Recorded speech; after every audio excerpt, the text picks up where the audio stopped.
Sin promises freedom. It promises pleasure. It promises satisfaction, but it only ever delivers chains, brokenness, um, and death. When sin entered, death entered. And I talked about the poison well thing the other day, or a few minutes ago here.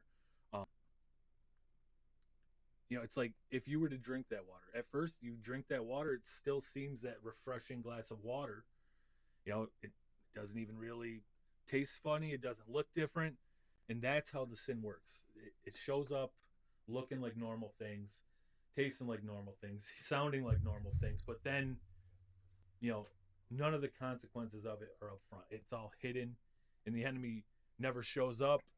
you know until he never shows up at the beginning of that affair.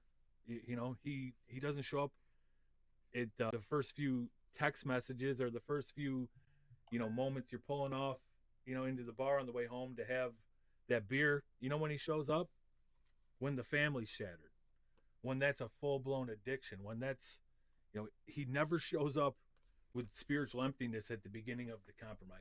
He shows up promising these false things, and sin is advertised as pleasure, but man, the cost of it, the true cost of it, and what's really attached. You talk about those ads. Download this program, $32.